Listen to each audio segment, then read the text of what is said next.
It's just fantastic. Captain's Log, Subdates 2107-23.7. We have set the charges, collected the away team, and prepared the ship for the fireworks. For this, we've now replicated popcorn and given all but the power conduit crewman Bork the night off to enjoy what will be remarkable festivities. Welcome everyone to This Week at Twitter, or Twat. Before we start, there is no political recap stream tonight on the Moist Ski Live channel. I am though going to try and finish a video for the Moist Ski Reads channel, both of which are linked in the Linktree thing in the description.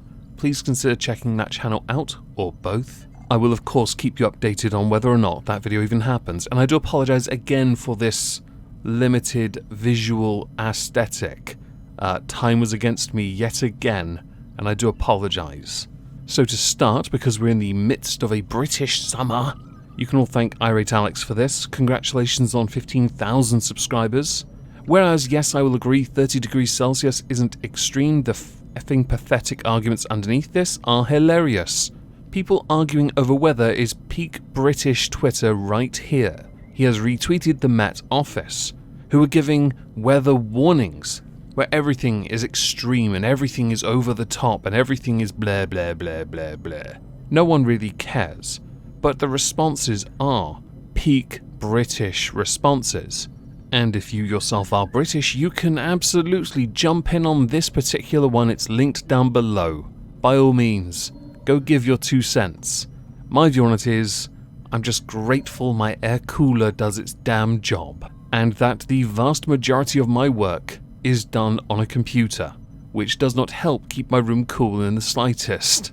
To move on from that, we go to Noelle, a creative individual, does embroidery art and other nonsense that I don't care about.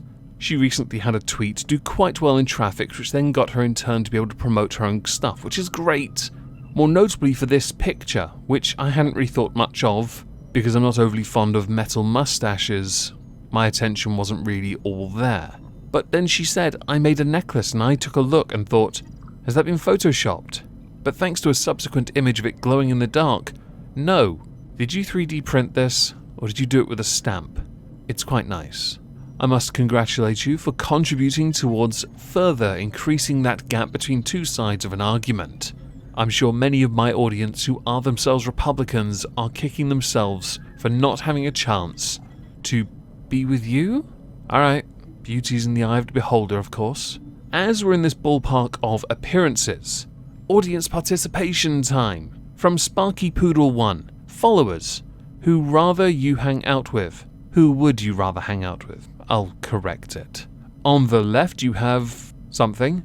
I don't even know if that's a cake or a cookie or a pizza base with some icing on. And on the right you have a dead meme and a hat and a very happy chappy. Now, part of me chose the person on the left, but not because of the person, but because behind them they have a really comfy looking armchair.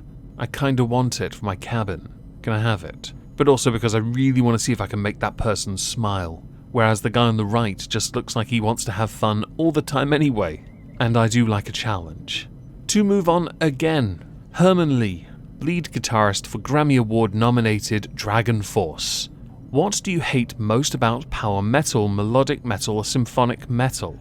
My problem is that songs can get stuck in your head, to which he then references the fact that Powerwolf have just released a new album. For me, it's actually something a lot simpler, and I'm a huge fan of power metal. I really am. I do like melodic metal and symphonic, I really do. But with power metal, there's a term used quite a lot. Final battle. I know others have memed the crap out of Dragon Force for the overuse of the word fire. I would like the term final battle to simply be removed from all power metal and replaced with something else, please. Because ever since I noticed it, which was actually when I read your tweet, it's really grinded my gears. Can we just rephrase it, perhaps? Be a poet. Say the same thing, but differently. On Twitter, there are some users who don't quite understand the concept of a false equivalence. These are the same people who don't understand that when they make really bad false equivalences, not even realizing what a false equivalence is, they invariably get called out. And when they do, they go cope mode uber defense. So for this we insert Jisoo, I'm not even going to try and pronounce that again. Holy blank, all the haters ready to misconstrue everything an account with a whopping 2k followers has to say. Can someone at least donate to me like $500,000 so I have the Lambo and rubbish YouTube income to match?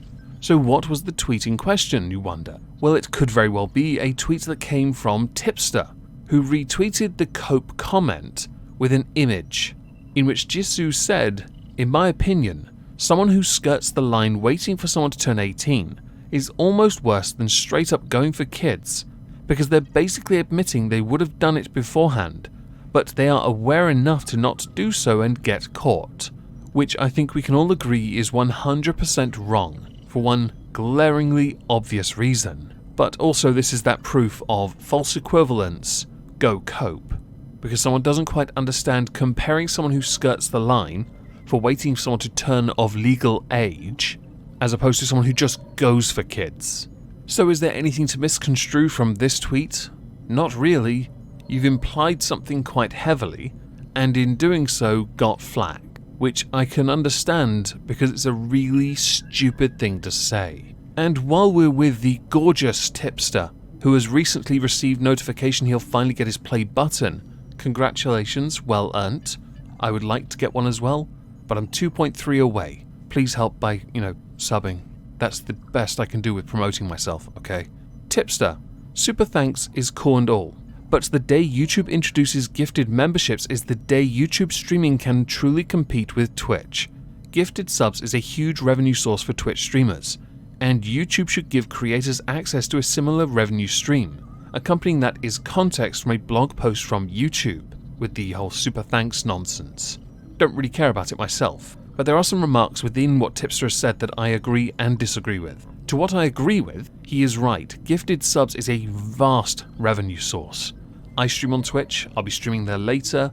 I know for a fact from my analytics, gifted subs do make up a rather sizable chunk of what I make, which I am of course eternally grateful for. But where I disagree is where I don't believe YouTube will be able to compete with Twitch, even if they introduced gifted memberships, because YouTube is a lot more selfish.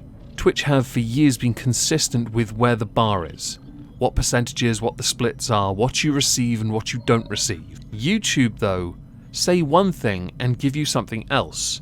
In January I did a stream on my birthday, and I received a lot of donations. I sat and worked out how much I received, and based on the cut YouTube claims they took an additional 15%, even after I converted currencies and exchange rates and all this to get it into one block. One number was 15% more in their favour, meaning they didn't take the 30% they claim they get. They took 45, or was it 55? Doesn't matter, they took an obscene amount, and I think that is a big issue. I prefer to do game streams on Twitch, because I know if I do make any money, I know how much of it I get. I know they can't con me because I can work the numbers out myself. Although I do like the idea of a gifted membership, I think it's a fantastic idea. I don't believe even with it they will be able to compete with Twitch. Twitch is at that stage where it is an entity unto itself, and there are plenty of good streamers who are great on YouTube, some of which were exiled from Twitch. They are still great, yes, but they as a platform for streaming, I doubt they could keep up. But that's just my opinion, and I of course want to know what you all think about that. So on to the final subject. Last week I made a video on the suspension of Def Noodles from Twitter, and I said I would provide an update if an update was known. He's permabanned, which means Def Noodles, the Twitter handle, is gone. As is, because he's deactivated it, the Go With For Dennis, his personal account that he used as his air quotes main account even though the followers were never anywhere near as high as that of Def Noodles. He's also, as a consequence, privated his Instagram, where he said that if he wasn't able to get back on Twitter, he would instead be using Instagram. Interesting to me and to others is that people like Keemstar were trying to help him, but those that weren't would include the likes of Ethan Klein and Trisha Paytas, people that he had peddled their fake news of. It's just fascinating to me to know who your actual friends are when someone you consider an enemy, or can consider you an enemy, will willingly bat for you in the case of Keemstar, but those that have helped others in the past like Ethan Klein, silent. Now as we're done, I'd like to know what you all think. So please do let me know in the comments down below. Drive up the engagement. If you did like the video, smash the like or dislike, whichever you prefer. It's engagement. If I don't see you on Twitch later, have a fantastic Friday and subsequent weekend, and thank you all very much for listening.